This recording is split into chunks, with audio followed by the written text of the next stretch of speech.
Now the serpent was more subtle than any beast of the field which the Lord God had made.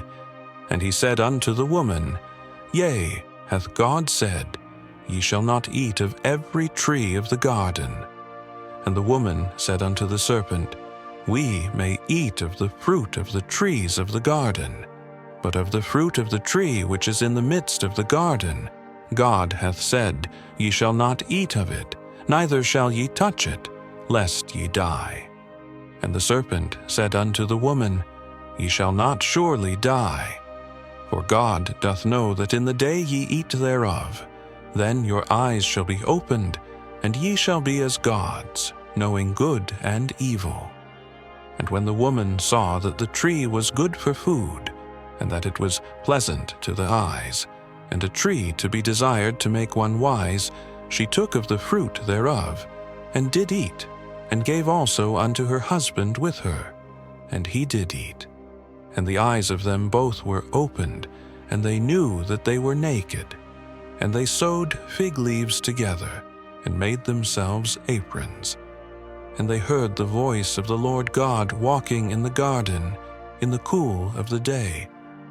And Adam and his wife hid themselves from the presence of the Lord God amongst the trees of the garden. And the Lord God called unto Adam, and said unto him, Where art thou?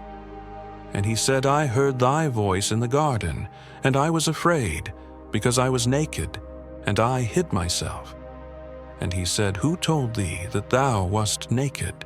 Hast thou eaten of the tree, whereof I commanded thee that thou shouldest not eat? And the man said, The woman whom thou gavest to be with me, she gave me of the tree, and I did eat. And the Lord God said unto the woman, What is this that thou hast done? And the woman said, The serpent beguiled me, and I did eat. And the Lord God said unto the serpent, Because thou hast done this, thou art cursed above all cattle, and above every beast of the field. Upon thy belly shalt thou go, and dust shalt thou eat all the days of thy life.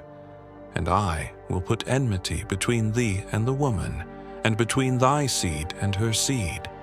It shall bruise thy head, and thou shalt bruise his heel.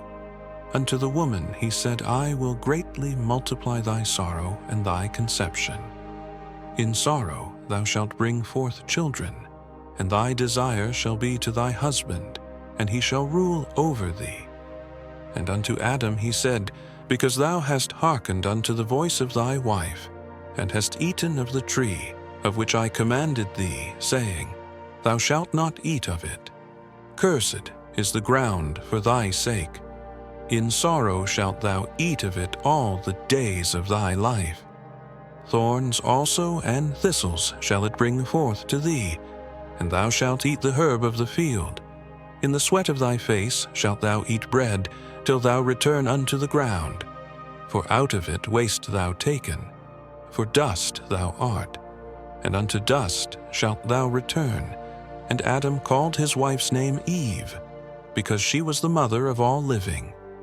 Unto Adam also and to his wife did the Lord God make coats of skins, and clothed them.